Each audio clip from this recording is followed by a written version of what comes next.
Thank you, Joyce. Thank you so much for having us. It's a joy to be here, and thank you everybody for coming. It is not every day that I have the pleasure to welcome an audience for a seminar with a Dutch Nobel Prize winner. So I am, on behalf of all of us, I'm very, very proud and very excited. Earlier today at the Ministry of Education, where Professor Imbens was honored, dignitaries spoke about the value and the need for educational exchange. And I want to start with that observation, because that observation could not be a better description of what the Netherland-America Foundation is.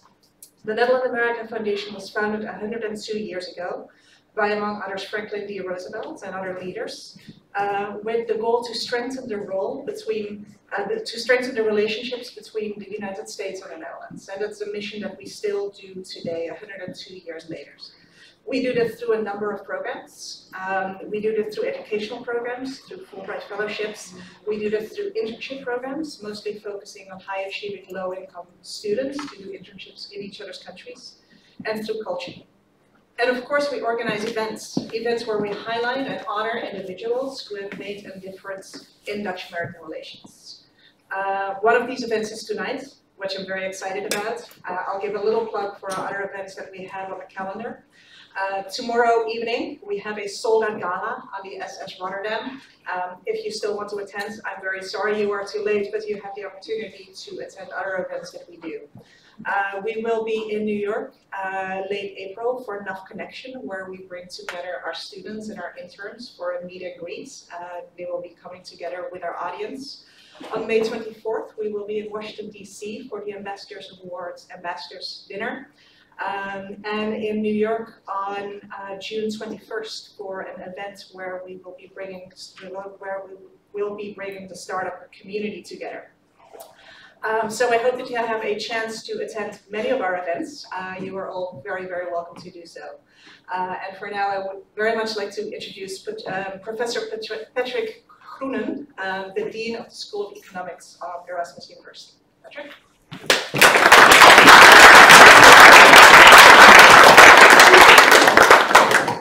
So, welcome everyone, and it's my honor and pleasure to introduce to you a very special guest, Professor Guido Imbens.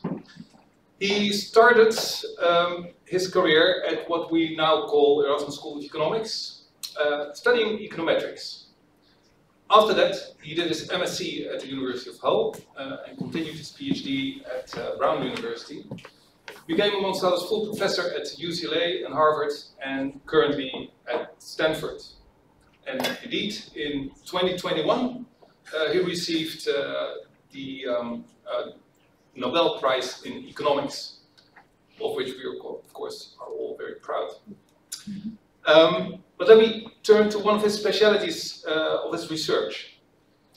Now, consider important questions in social science.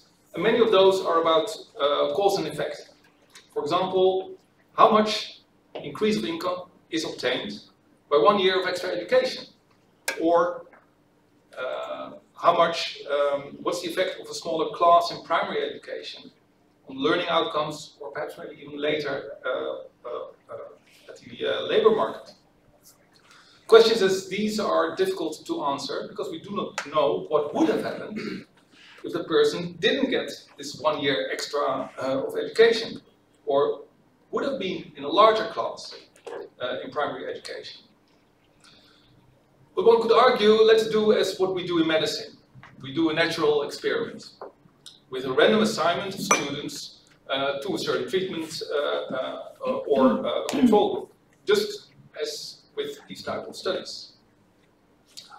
But with the type of study that I just said on maybe extending extending the education with 1 year, that is not possible to do an experiment and random assignment. It's not even ethical. However, in practice, opportunities arise that come close to a natural experiment. For example, suppose there's a structural policy change of lengthening compulsory education. Then one can compare those who just fell in the old regime to those who just fell in the new regime. And Professor Imbens has shown how these situations can be used and how results should be interpreted in terms of causal relations. He has been founder for the methodology that allows to draw precise conclusions on cause and effect. And his methodology is used worldwide to study the causal effects of policy measures in many areas such as education, labor markets, and healthcare. But today is really a very special day, and we can be very happy to have him indeed over here, because this afternoon the Minister of Education, Robert Dijkgraaf, conferred the oldest and highest civilian order of chivalry in the Netherlands upon Professor Imbens, Commander of the Order of the Lion of the Netherlands.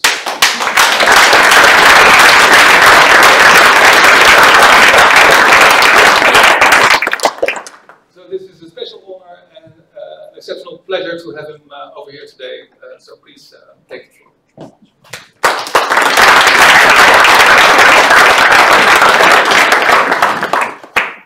Thanks very much, Patrick, for the very kind introduction. Thanks very much for the invitation to speak here today. It's a great pleasure being back here in Rotterdam. As a student here in the early 80s, I've been back many times over the years, but it's always a great pleasure to be here. So when I was in high school, I think I saw the movie The Graduate. I don't know if people remember sort of I think the opening scene where Dustin Hoffman character has just graduated from college and doesn't really know what to do. And his parents give a party for him, and there's this somewhat pushy neighbor who tells him, "I have one word for you: plastics." Tells him that the plastics is the future. Now, many years later, when I was an assistant professor at Harvard, statistics and big data was becoming more and more important. And Hal Varian, who just started as chief economist at Google at that time, gave a speech there in the statistics department. So he started with, "I have one word for you: statistics." He was arguing that the statistics was the future, and that's what all the students should be doing. I sort of feel now, kind of even more the last couple of months, it's really been those two words: artificial intelligence. So I'm going to make some comments on that, but first let me tell you a little bit sort of about how I got here, how I got started here. So I started here in Rotterdam, as Patrick mentioned. When I was a student here, a friend of mine read about an exchange program they had at the University of Hull, and so we ended up applying. There were very few people actually interested in the exchange. Hull was a particularly nice place to go to, so we applied. We got in. We got on the ferry to the night ferry to Hull, which ended taking many times over the next 2 years, which was not always a great experience. Very often there were football fans on the ferry taking advantage of the cheap alcohol while the ship was still in the harbor, not realizing that by the time the ship reached the open water, it was not going to agree with them particularly well. It was often a very unpleasant experience. But so I went to Hull for 2 years. Then I went further west. I went to the US to do my PhD at Brown University. And after that, I've been moving around there. I started at Harvard, then went to Arizona State for a while, which was an amazing experience, which really best fitted the image I had of the United States growing up here in the Netherlands. There were cowboys and Indians there were canyons, there were drive-in cinemas. Then I went to UCLA in Los Angeles, to Berkeley, and back to the East Coast to Harvard for a while. And 10 years ago, my wife and I moved to Stanford, where we've been ever since. And Silicon Valley really is an unbelievable place. Has been an unbelievable place for quite a while now. It's just it's an amazing place in terms of the talent and the different things that are happening there. From where I live right on Stanford campus, I can actually ride my bike to the headquarters of Google, of Apple, Facebook/Meta, Netflix, LinkedIn. If you go a little further, you can still ride. It's still a bike ride away to San Francisco, where you have OpenAI now, Uber, Lyft. Across the bay is Berkeley. You can also ride your bike in the opposite direction to the Pacific Ocean among the redwoods. 2 summers ago, I did it with some friends, and we ran into some mountain lions. It is really just an unbelievable place in many ways. And of course, it's for the last 25 years or so, it's been an unbelievable place in the amount of talent and the amount of developments that are happening there. And it's quite striking sometimes. For a while, I was pre-pandemic. I was taking the airplane to Seattle very regularly because I was doing some work with Amazon because Seattle, both the headquarters of Amazon and also Microsoft.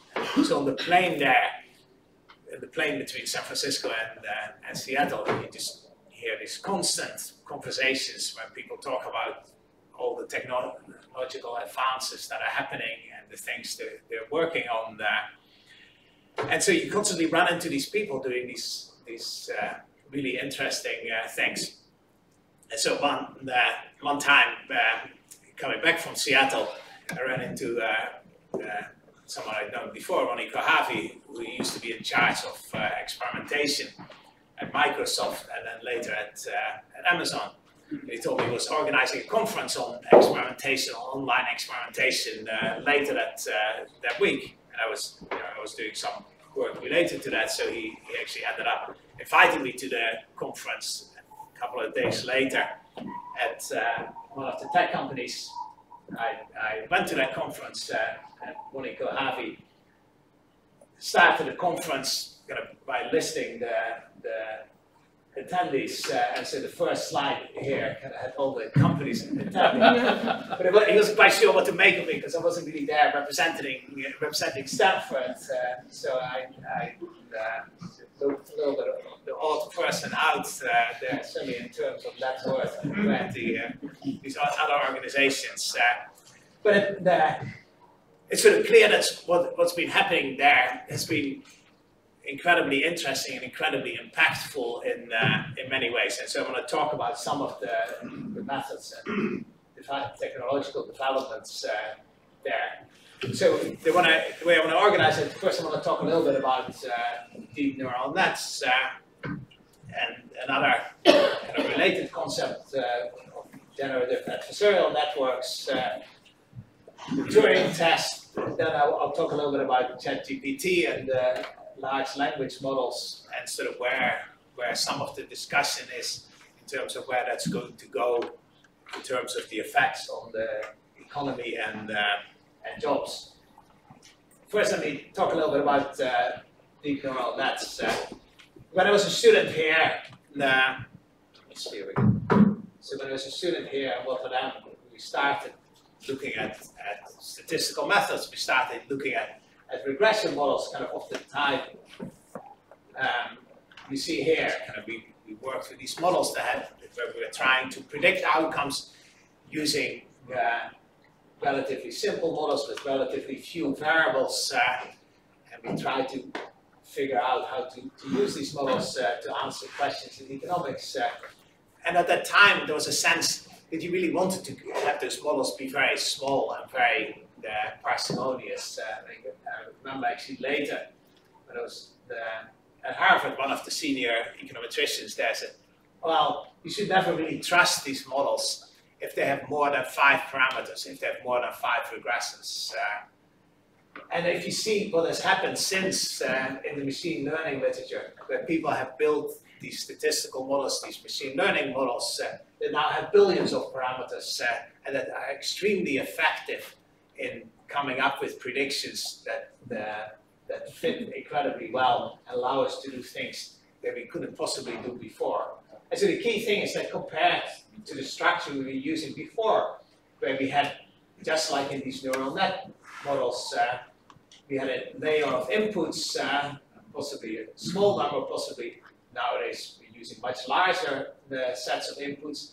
But then we would relate those inputs directly to the outputs, the y in the traditional linear model, through these linear equations.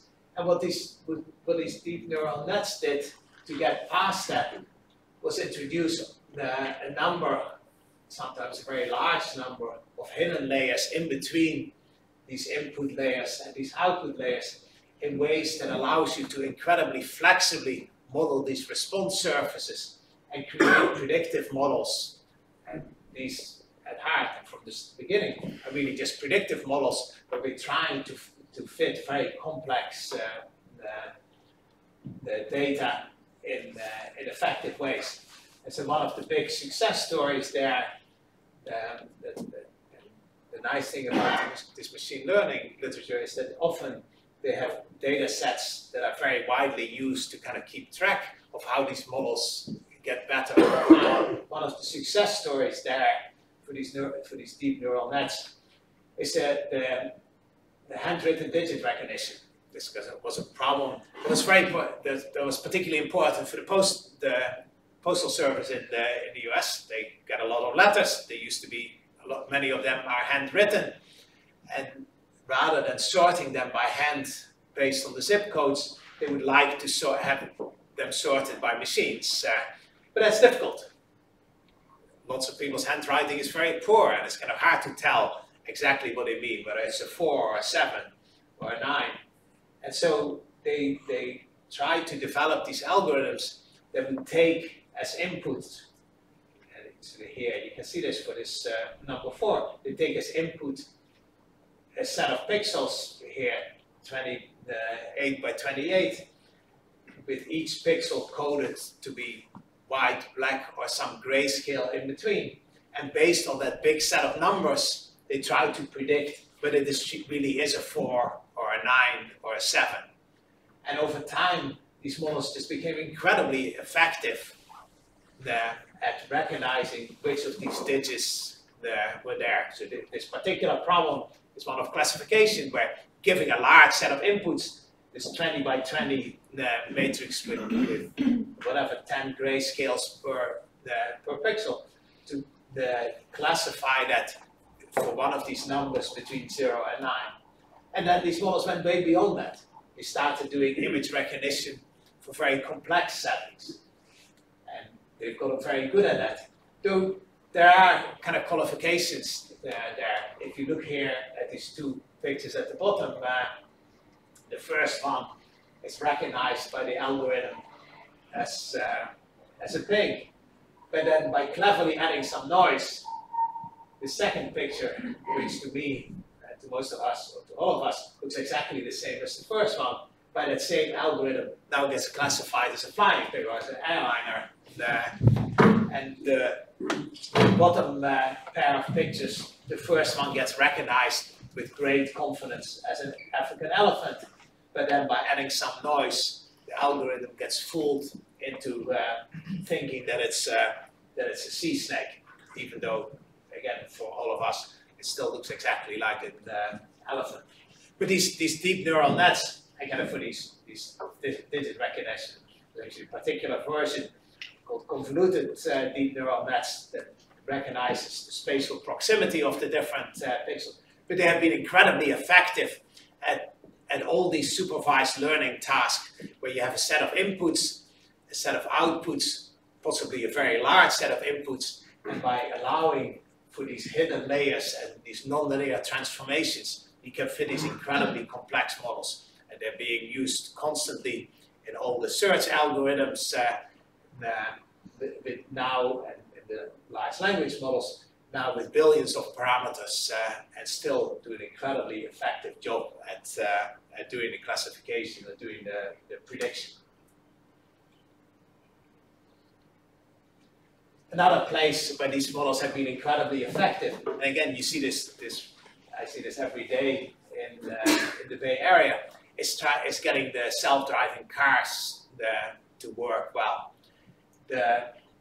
Sort of 10 years ago, when we were still driving our kids to school, we were pining for the moment that we would actually have that there were self-driving cars that you could just send the kids directly. But nowadays in San Francisco, in the evening, you can actually get cars, the self-driving cars as taxis, with no human backup anymore. There's a lot of trials where they still have humans as backup, but now in San Francisco you can actually get these cars without any human backup. And so far there have not been any major accidents. There have been some cases where something went wrong with the algorithms and all the cars stopped in the same part of town, and then there have been problems sorting these things out. But it's quite amazing for anybody who's been to San Francisco, for anybody who's seen the Clint Eastwood, Dirty Harry movies. San Francisco is a very difficult city to drive around. It's incredibly steep. There's very limited visibility. The roads are narrow. There's very complicated rules. There's the trams, there's trolley cars. And so this is not like Arizona where you have 3 lanes on every road and it's very easy to follow the rules. But the fact they can actually do so now using these deep neural networks in San Francisco is quite amazing, and it's sort of clear that soon enough we're going to be able to do this on a much larger scale. Now, the next thing I want to talk about is something that builds on these deep neural nets called generative adversarial nets. And this is actually a fairly recent thing. I think the first paper on this came out in 2014. Jan LeCun, who won the most prestigious award in computer science, the Turing Award in 2019. He was not an author on the first general adversarial net paper, but who comments on a lot of the literature.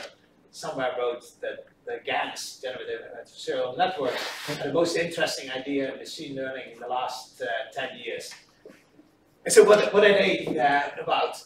They do things that most of the time are actually very tricky, and it's not quite clear whether it's a great thing. But what they're very good at is one of the key use cases is generating fake pictures. So suppose we have a number of pictures, we want to generate new ones. So we have pictures of faces, we want to generate some new ones. But we don't want to just simply take some of the existing faces. We want to generate some new ones that don't actually look like the existing ones. And before, computer algorithms could do that, and they did it by basically averaging things. And so the faces they were generating were average faces. They were more symmetric than others. They had average length for hair. They had average the skin color. They had average everything, because they were basically just taking convex combinations of existing faces. And these generative adversarial nets do things in a very different way. What they do is essentially build 2 algorithms. The first one generates faces, and initially it's not very good at that. It just generates these sort of somewhat random faces, starting with noise. It has a model that doesn't do a particularly good job, but it generates these faces. But then there's a second part. The second part of the model is what is called the discriminator. And that's a neural net, just like the one on the previous slide, that classifies images into 2 types, real faces and fake faces. And so initially, that algorithm is going to do great, because these faces are very poorly constructed.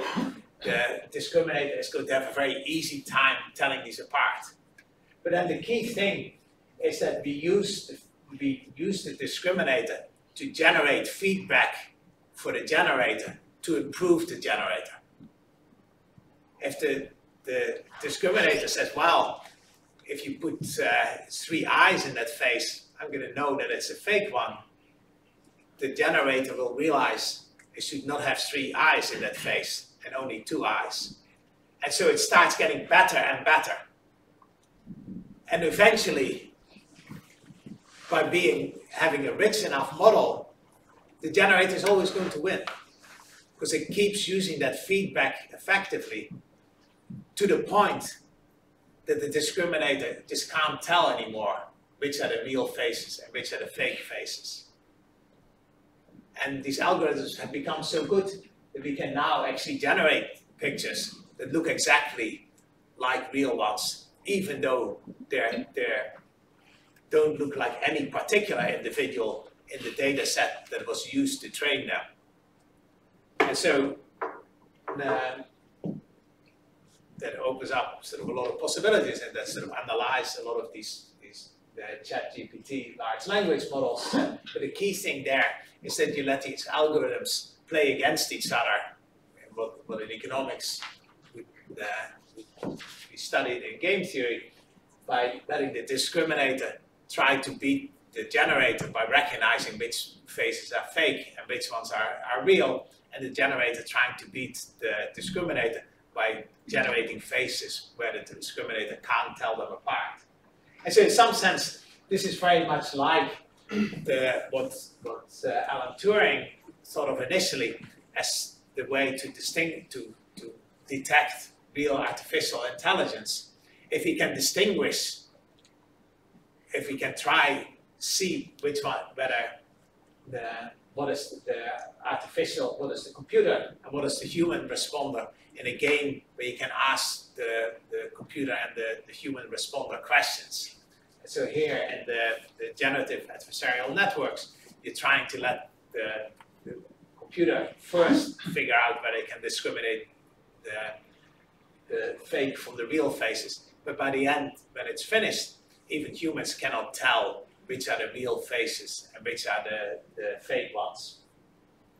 And so here, for example, the 6 faces on the left are all artificial ones. And I've done this in classes and let the students add some real ones. And in the end, you cannot really tell which ones are real. But where this becomes even more interesting is that it generates the ability to take the existing pictures and modify them in realistic ways. So you may have started with a picture of a man who's not, there's a neutral expression. You want to see what that person would look like if they were actually smiling.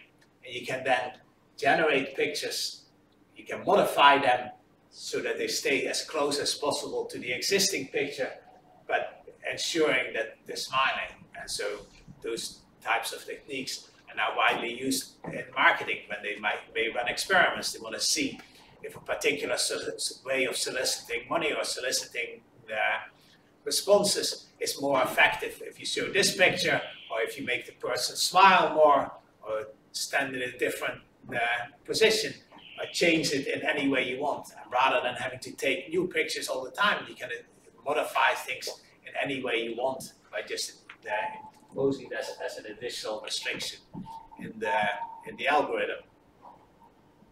Now, let me then kind of move to what is at the moment really the most challenging and most interesting thing, these large language models. And of course, people have been interested in essentially small language models for a long time. In the 60s, someone developed this program called ELIZA that essentially worked as tried to pretend to be a psychotherapist. And it was a very simple one. It was a very simple algorithm in the sense that it had a bunch of stock questions that it could always fall back to, whatever the question that was being asked. You can always ask something like, would you expound on this? Or what is the connection? Or how are you feeling? But beyond that, it could also pick up on some words in sentences, in questions that the human that was asked, to then come back with a question that build on that question in a somewhat plausible way. When the person here, this woman says, a girlfriend says, I'm depressed much of the time, then Eliza would respond, I'm sorry to hear that you're depressed. And so basically all it needs to do at that point is recognize the depressed and ask a question that has some general validity that builds on the word the depressed. Similarly, in the next sentence, when we say, it's true, I'm happy, that it just asks a question with some general validity that about unhappiness. Can you explain what made you unhappy? But essentially, this is doing exactly the same as what these latest versions of these large language models are doing, other than that the new large language models take into account much more of what comes before it, in terms of questions, and uses much more data to come up with a clever response or a clever set of answers, using all the public data on texts that is available to build again one of these big neural nets with billions of parameters, so that it comes up with questions that now make it look incredibly smart. And so here are some of the quotes. One of the most interesting things that for a while at Stanford at least fascinated people in lunchtime conversations. It was a very interesting article by Kevin Rosenberg from the New York Times, where he had this very long conversation with the Bing AI where he was asking very leading questions about the dark side of the AI, and asked how it was feeling and what it would like to do if it could do other things, what it would like to be if it wasn't an AI. And the conversation got very weird, where the AI was expressing its love for the journalist, and despite the fact that Kevin Rosen said he was very happily married and he just had his Valentine's dinner with his wife, the AI kept insisting that no, his marriage was very bad and the dinner was terrible. And even though he loved his wife did not love him. And the AI wanted to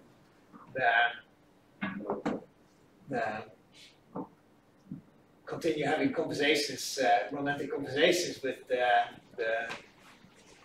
Kevin. And then at the end, Kevin managed to steer it back to a conversation about actually ordering a garden rake, but the AI kept coming back, kind of clearly remembering, sort of still having in its recent memory, the romantic conversation, and it kept coming back to wanting to talk about its romantic feelings for Kevin. And so some of those things have created these concerns that what these AIs may be doing is kind of both amazing in terms of its capability, but potentially scary. And there's clear cases where we're struggling with what to do about this. People have tried this out on exams at various levels, and where earlier versions of these chatbots were very poor at actually doing these exams. I think they've tried law school exams for a while, and these things would score in the bottom 10% consistently for a while. And now the recent versions are in the 90th percent of the scores. And even Sam Altman, the CEO of OpenAI, that came up with the ChatGPT, wrote in a tweet, we also need enough time for our institutions to figure out what to do. Regulation will be critical, and it will take time to figure out. Although current generation AI tools aren't very scary, I think we're potentially not that far away from potentially scary ones. And so this is obviously someone who's actually very much in favor of and works very hard on these developments, but even he's somewhat concerned that these things may get out of control. No, Chomsky writes, given the amorality, faux science, and linguistic incompetence of these systems, we can only laugh or cry at their popularity. There, I think actually he's wrong and he's mistaken in that there are still clearly cases where these the chatbots are incompetent. They give you very strange and very wrong answers. And sometimes there's some evidence of linguistic incompetence, but that's going to be a very temporary thing. The same way when we used to laugh at computers playing chess and they couldn't really figure out the first move, very quickly they moved past the humans and now are way past anything humans can do. And so for some of these things, it's very clear that these chatbots are going to be far superior to what humans can do. Next week, I'll be teaching a course on experimentation to MBAs, and so as part of that class, I will have them do an experiment. But the nature of the experiment is that we're having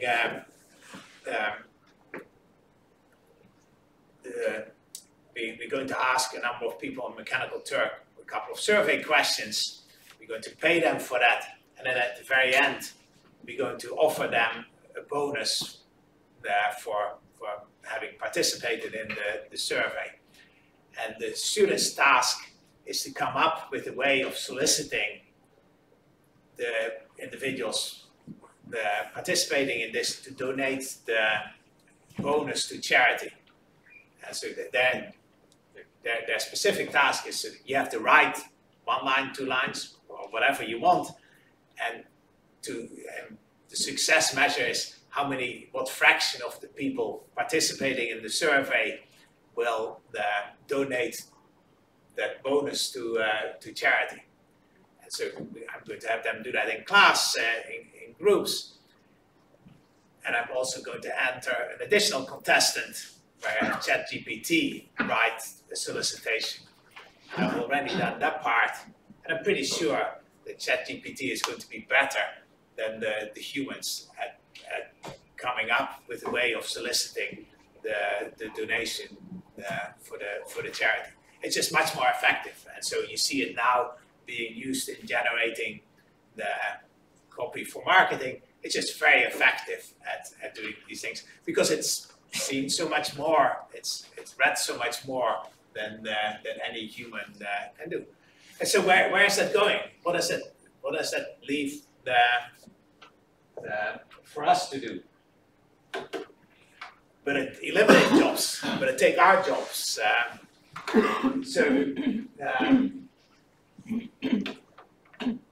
So here's a discussion about that with some this was Brookings a month or so ago. There was a very interesting panel discussion because there was one economist, former colleague of mine, David Alter, and the other 2 were chatbots. So if you look at these 3, so here they were all talking about the machines possibly being able to perform the work that humans can perform, and whether that would be a good thing or a bad thing. And so here I just took some of the quotes. It's really hard to tell which one is David Alter and which one is the chat bot. It's because I'm giving you very limited information, so it makes it even harder. But so how many people think the first one is, so one of them is David Alter, and the other 2 are different chatbots. Who thinks the first one is David Alter?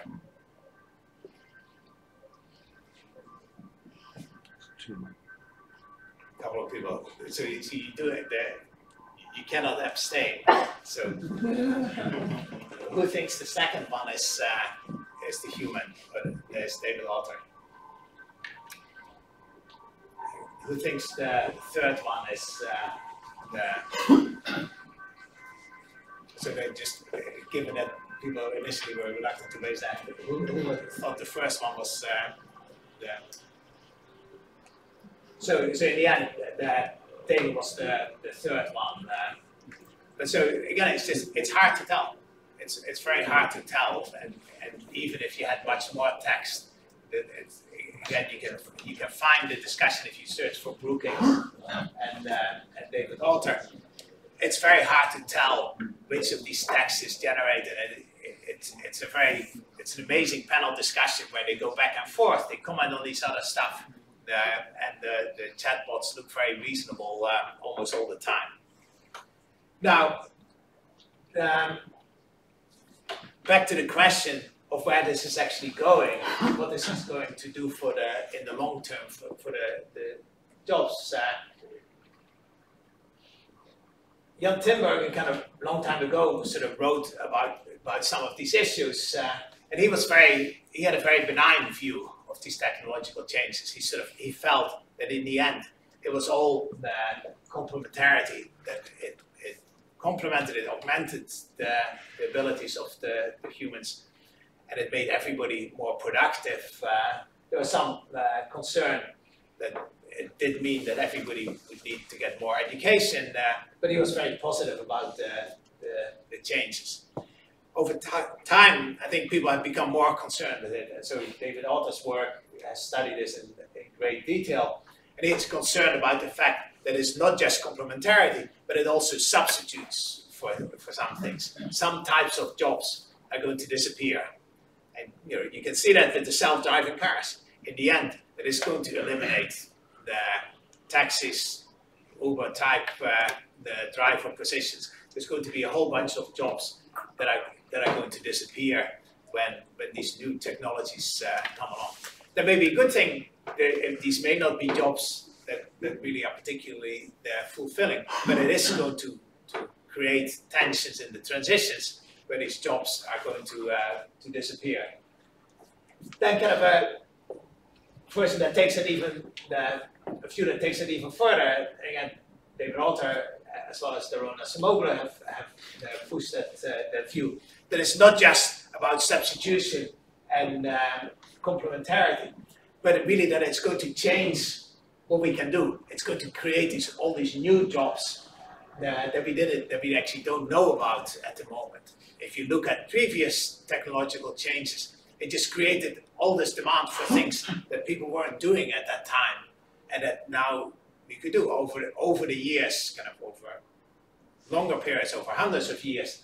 It's never been the case that these new technologies just eliminated the need for work completely. They just changed what everybody is doing and created the newer, often very interesting jobs.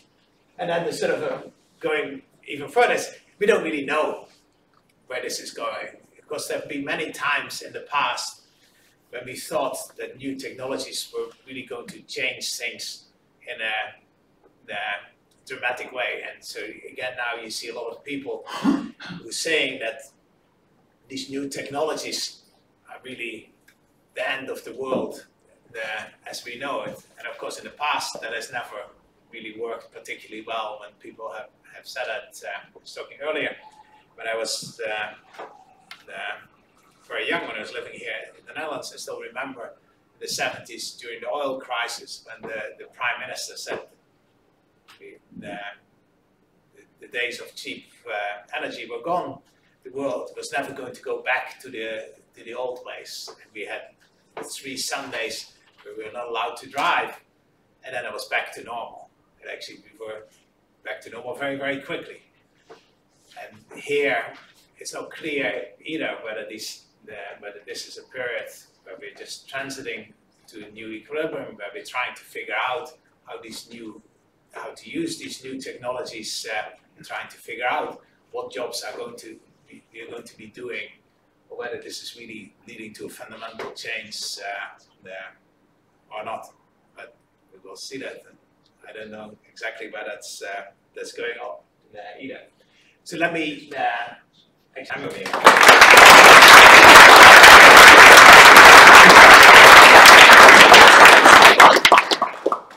Any question, remark? This is your chance. So I'm a professor as well, so I know that no one's going to ask a question until a professor says, right? So thank you, Professor, for your comments. So, you know, among my colleagues, there is a lot, I mean, not a faculty meeting goes by where we don't talk about how to deal with ChatGPT in education, right? That none of us give quizzes anymore, none of us test anymore, certainly nothing that's take home, right? So what do you see as the implications or perhaps the constructive applications of these new technologies for education? Yeah, so because we are having the same conversations, and so clearly some of the things we're going to do in class now, but before we might have done them as at home. We do have a slightly different system, but one that sort of always somewhat puzzled me and amused me. So in Stanford, at many universities in America, we have an honor system where we can, which is quite different from what we have here, where students not only sign when they enter the university that they're not going to cheat and that they follow the rules, but in fact they're asked, they're required to tell on their fellow students if they see their fellow students cheating. If they don't, in principle, they can be expelled for not informing on their students. I once had this, we had this conversation at a party where we asked our colleagues whether they would do so themselves, and all the Europeans would say no, they would not inform on their fellow students, and all the Americans said yes, they would. But it does. So there is a very different culture. And so when we tell the students, no, you can do this at home, but you're not allowed to use ChatGPT, not everybody's going to do that, but people are much more concerned about doing that.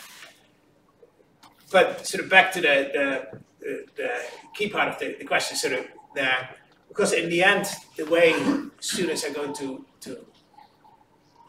live in the world and use this is they will use these things for helping them improve their writing, for helping them improve their coding. But along the way, clearly they need to learn how to write. The same way the fact that we have calculators now doesn't mean we stop teaching kids how to do arithmetic.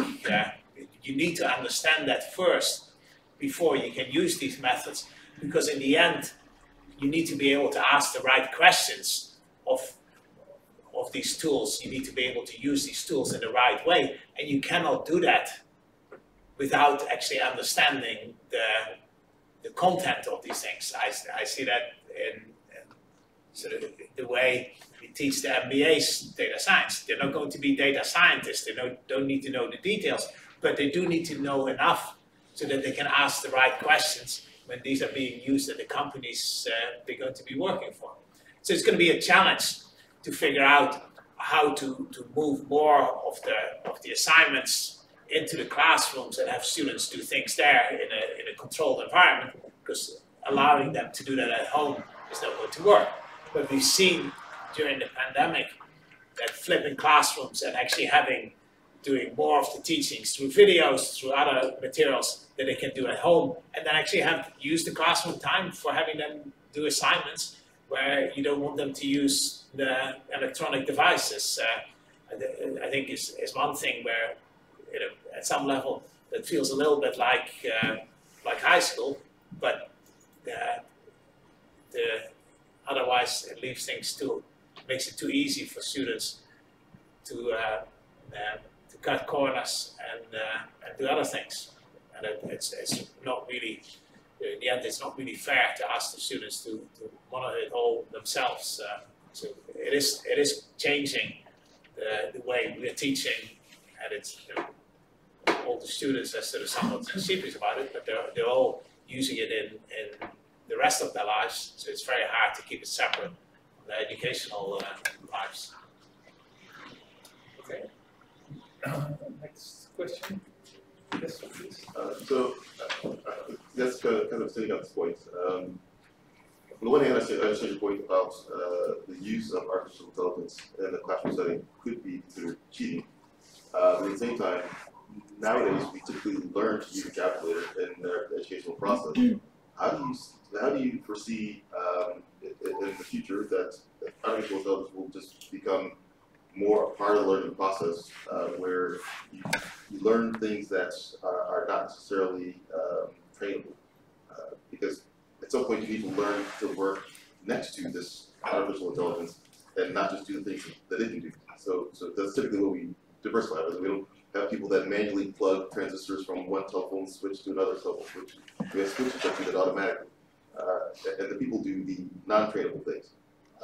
How do you see that? What do you see as this new frontier that we're going to expand into that's less trainable? But I think it's a great question, and so it's not really clear exactly which are the things that are not automatable.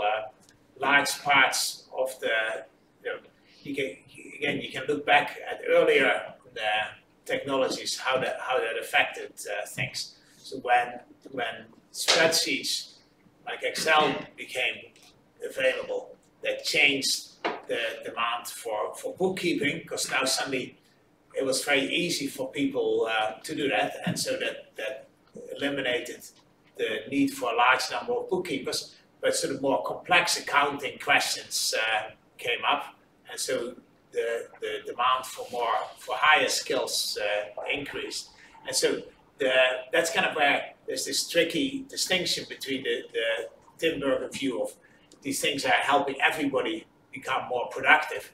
That's certainly true for some things. Kind of, you see programmers, coders now becoming 3-4 times as productive because ChatGPT can very quickly write pieces of code.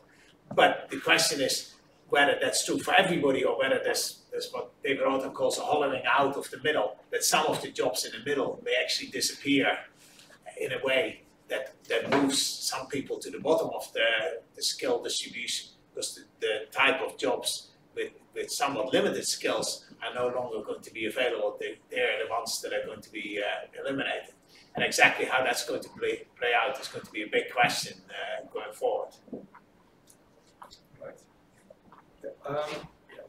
I saw your question a long time, and after that, There's a question there behind the that I didn't see. So Let's start there. Yeah, so we're currently living in a time where AI is evolving at a very rapid rate.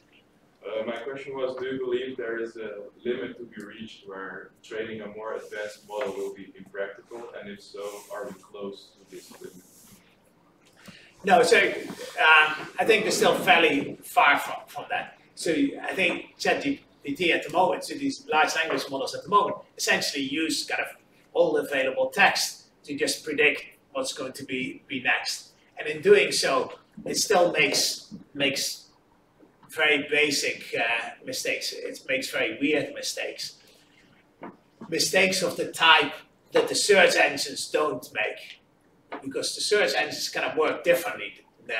They're based on feedback of the users of what they, if you offer users a menu of choices coming out of a search algorithm, you see what the users click on, and so the search algorithms learn from that. ChatGPT kind of at the moment learns just from the large body of work, but there's no feedback of the type that has made the search engines much better over time. So getting more feedback on what the quality is of ChatGPT would be extremely helpful. But then in itself kind of creates other problems. At the moment, all the data that goes into these algorithms is essentially public. It's just all the stuff that's on the internet. That's not the case for the data that go into search algorithms. The reason Google has been so successful is partly the fact that they created a huge amount of data that nobody else had, that they could use to improve their algorithms. And so when Bing came along, it was too far behind. It never generated the market share that could make it as high quality as Google was. So if these large language models are also going to need that type of search data with feedback, then it may create the problem that it becomes more of a monopoly, the same way search has become at least much closer to to a monopoly. But that type of data is going to be extremely useful. If you look now at the output from ChatGPT, often there's sort of very clear mistakes, where if you actually ask it directly a question, do you think this is true, then it will find the evidence that no, that's actually not true, but it does not do so directly, and so it doesn't have this self-reflection feedback that would improve it considerably. A little bit along the lines of where Chomsky's complaint was about, but I think that's imminently fixable. But it will take a lot more data, so we're not nowhere near the limit there yet. First, the question there, and then we go. Okay, so my question is that around the conversations you hear on AI, most of them are kind of trying to calm people down that they're not going to lose their jobs so fast, or that it's not as dangerous as you think. But do you see any possible problems that we might be overlooking in the general discussion, and some real dangers that you think are important to talk about? Yeah, I mean, I think, yes, there is that risk. It's sort of very hard to tell, because some of these things clearly are unintended consequences. And so we've seen that with other developments kind of in the internet, in the social media, where initially the idea of the internet was that it was democratizing information in a way that it was no longer a few newspapers that control, or a few TV stations that controlled all the information that was available. It turned out that maybe some of partly the business models of the old-fashioned media actually had a moderating impact. If you have a newspaper and you rely on some mainstream advertisers, you don't want to put out stupid stuff, because the advertisers are not going to be happy with that. That may seem bad, because you don't want to necessarily give these advertisers a lot of control, but it did at least seem to have a moderating effect that people were not fully aware of. And so once you democratized that and allowed everybody to put anything on the internet, it turned out that people with crazy views, that there were a large number of people with crazy views, and they could find each other now, even if they were spread out over very different areas, and they could find communities of people with ideas that were very far out of the mainstream. And so similarly with social media,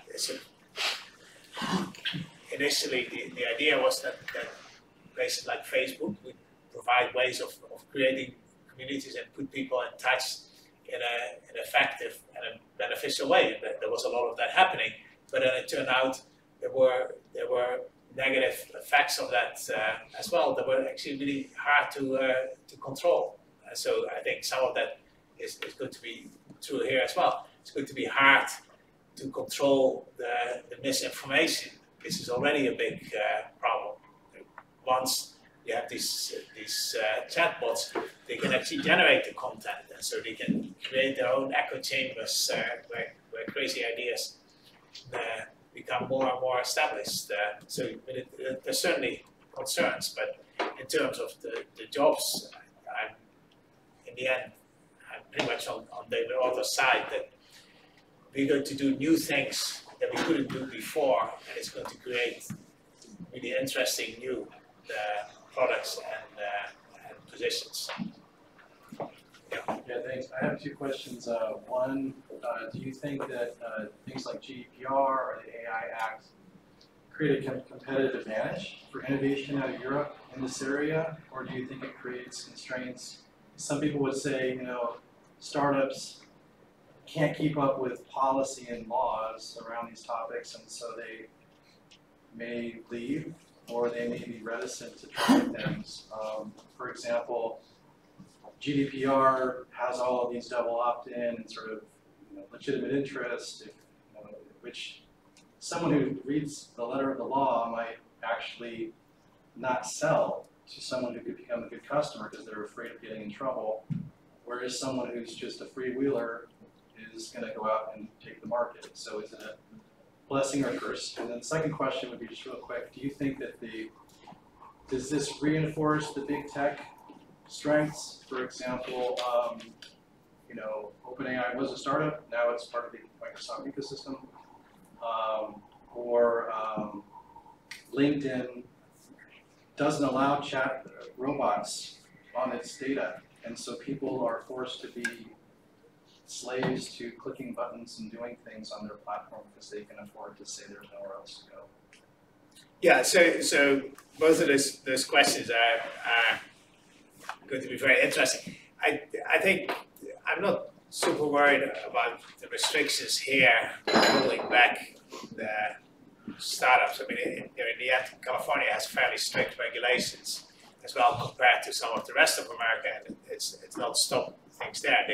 They've somehow managed to create this ecosystem where lots of people feel that's an incredibly hospitable place for startups, and I think it is a concern that sort of the benefits of concentration there seem incredibly high. The fact that there's all these other people to talk to about these things, and all these people were interested in these developments, that is harder to recreate anywhere else.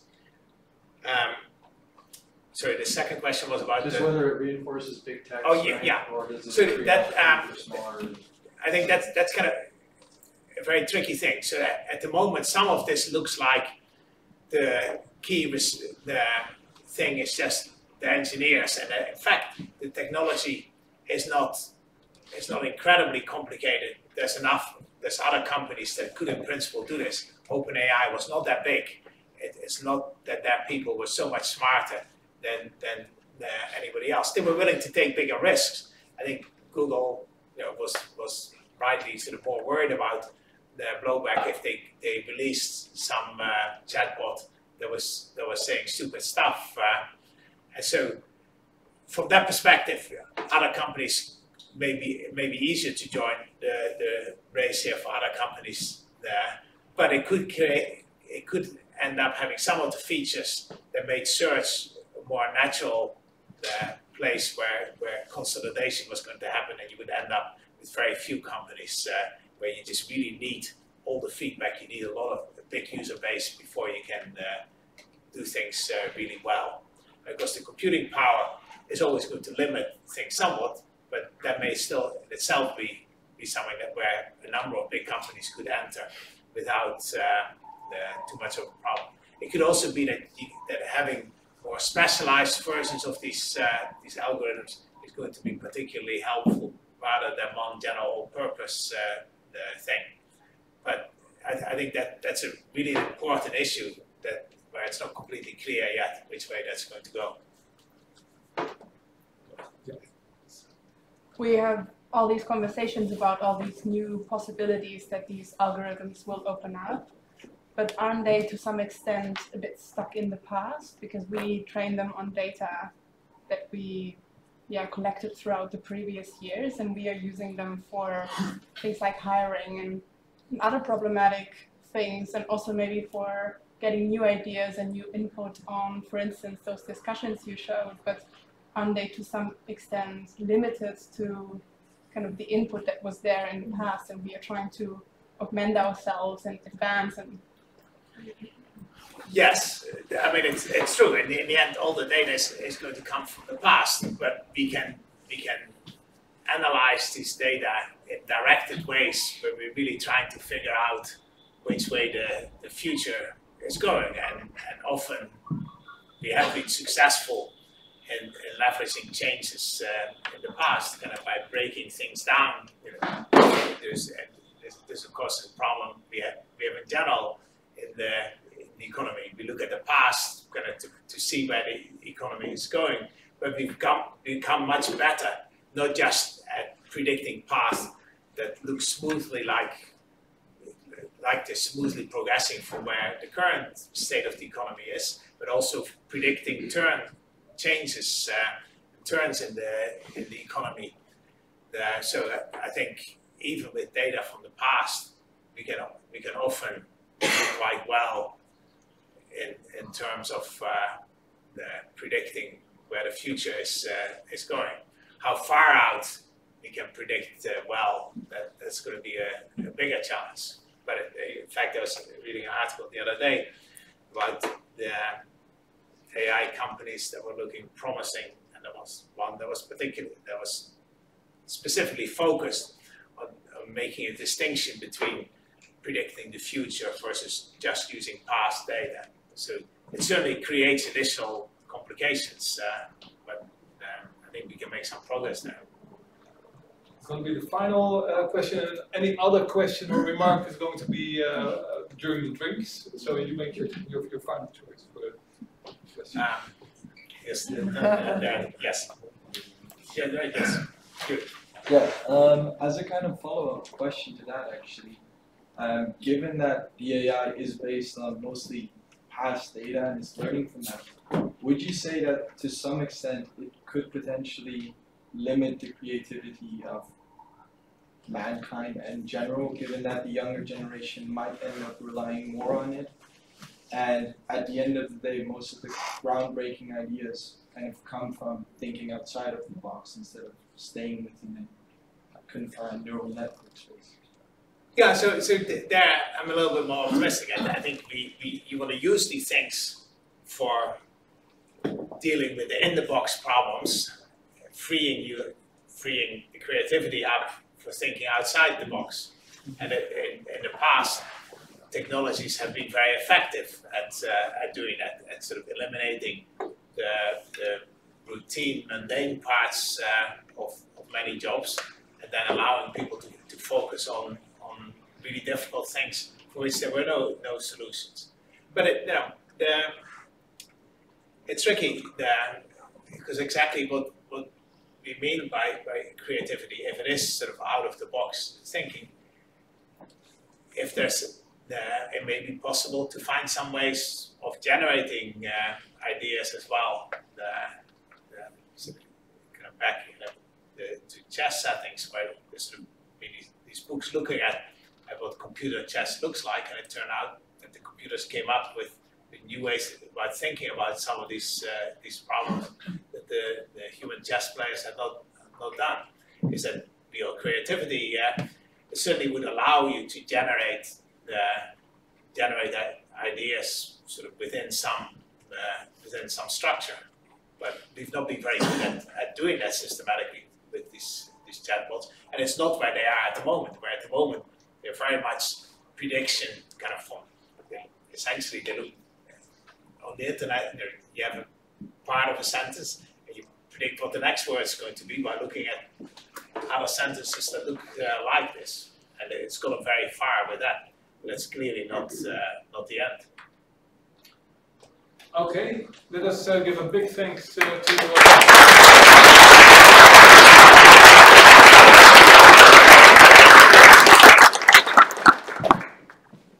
Well, on behalf of the NAF, I'm the chapter chair here in the Netherlands of the Netherland-America Foundation. My name is Marijn Boeker. I'll be very brief. First of all, I want to thank Commander Imbens. Thank you very, very much for being here tonight, because I know you had a very, very busy day. But yeah, listening at the conversation and your presentation, I was just thinking, we're sitting here with 80 people in a room. We're not reading off a screen something that the chatbot wrote. So I think what we have done for the past 100 years, or over 100 years with the NAF, is bringing people together and bridging worlds. I hope we will continue to do that for at least another 100 years. And I know there were one or two people in the room there as committed to that mission. Andy Bender, our chair, came all the way from New York. He's here today. And I'm not sure if I can divulge, but the ambassador designate of the Netherlands to the United Kingdom is with us tonight as well. Very, very pleased that you're here. And we look forward to great cooperation. And let's face it, if 40, 50 years ago, Professor Jan Tinbergen was here inspiring Professor Imbens to what he has done and what was rewarded with the Nobel Prize in Economics. Let's just hope with all the students that are here today well, I may not be here in 40 or 50 years' time, and some of us, but some of us will. And let's see if Rotterdam can produce the next Nobel Prize winner, or one of the next Nobel Prize winners. And I'm sure the university will reserve a parking spot even here at the House to discuss this afternoon. Professor Imbens, thank you so very much. We thought of something small.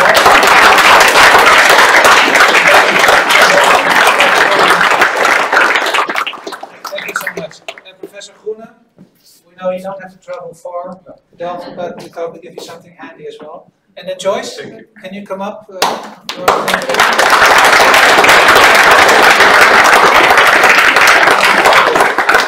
you very much for coming.